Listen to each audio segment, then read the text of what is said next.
Maraming nagulat sa kanilang electric bill nitong tag-init. Pero noon pa man, isa na ang Pilipinas sa may pinakamahal na kuryente sa Southeast Asia. Pero alam niyo po bang may mga probinsyang mura lang ang singil sa kuryente? Kung paano ito pinepresyohan at kung may pwede bang gawin ng gobyerno, alamin sa special report ni Bernadette Reyes.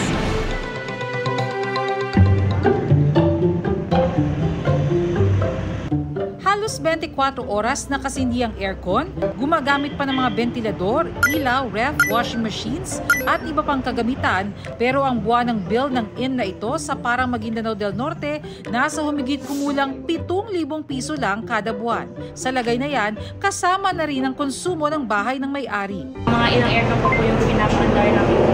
24/7 po namin ito. May mag-iin ng alas 12, then mag-out din sila kinabukasan ng alas 12, then tuloy-tuloy po yung gamit nila ng ilaw, at saka aircon, at saka yung ng tubig po.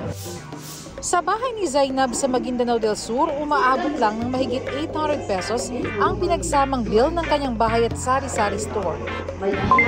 Electric fan po, yun lang ang 24 hours na kay mainit kasi dito sa loob ng bahay namin kaya wala kami aircon. Nasa 6 pesos lang kasi ang singil kada kilowatt hour sa kanilang probinsya. Iba-iba ang mga power distributors sa kada probinsya na kanya-kanya ng pinagkukunan ng supply ng kuryente.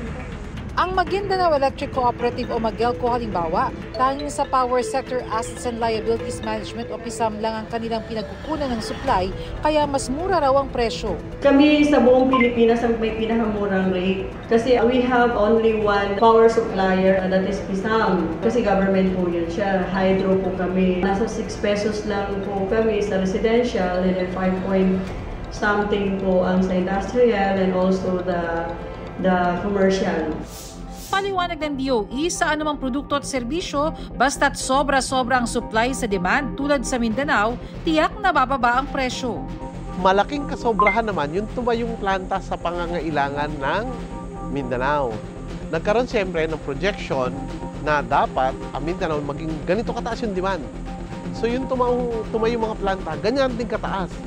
Kaya lang, nagkaroon ng pandemic, nandito lang yung demand. Hindi siya nakapantay dun sa supply. So meron tayong excess supply ngayon sa Mindanao. Ang ibang lugar tuloy napapasa na all na lang. Ang Meralco na power distributor sa Metro Manila halimbawa, nasa mahigit 11 pesos kada kilowatt hour ang singil. Yung aming sourcing strategy is really based on what we technically term as the least cost possible. Ibig sabihin, pag pumasok kami sa mga contracts under the competitive selection process na isang pamamaraan ng bidding, pababaan ng presyo yung mga suppliers natin.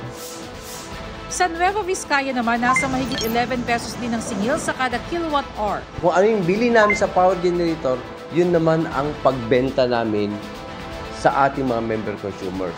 Nakalasaad din kasi sa kontrata na kung may paglikot sa merkado, ay meron silang karapatang itaas ang presyo nila. Sa kasalukuyan sa Aurora, pinakamahal ang presyo ng kuryente sa buong bansa. Ang presyohan na binibiling kuryente ng mga power distributor nakadepende sa uri ng power plant na lumilikha ng kuryente. Sa Pilipinas, 78% ng kuryente ay mula fossil fuel tulad ng coal at liquefied natural gas. 22% naman mula sa renewable tulad ng solar, hydro at wind. Kaya naman konting kibot lang ng presyohan ng fossil fuel sa world market, ramdam agad ang presyohan ng kuryente sa bansa. Sa kadahilanan to ng ating mga international conflict, particularly yung away sa Europa. So, dahil nagkaroon ng pagkukulang ng supply, nagkaroon tayo ng tightness ng supply, lahat ng liquid fuels, pati na naapektuhan yung ating coal fuels. Kung ikukumpara sa ibang bansa sa Southeast Asia, isa sa pinakamahalang kuryente sa Pilipinas. Mas mahal pa ang residential rate sa atin kumpara sa modernong bansa tulad ng Singapore. Ang isa raw kasi sa pangunahing dahilan kung bakit mas mura ang kuryente sa ibang bansa ay ang subsidiyang binibigay ng kanilang mga pamahalaan. Ganun ang nangyayari sa ibang bansa, yung direct government subsidy. Dito sa Pilipinas, dahil deregulated partly yung generation, ibig sabihin may laya yung ating mga private sector na mangontrata. Patuloy raw ang Department of Energy sa pakikipagtulungan sa mga energy stakeholders para mapababa pa ang presyo sa bansa mula sa mga plantang lumilikha ng kuryente, sa grid na naghahatid ng kuryente sa mga electric cooperatives at distribution utilities na siya naman naghahatid ng kuryente ng bawat consumer. Para sa GMA Integrated News, Bernadette Reyes, Nakatutok, 24 Oras.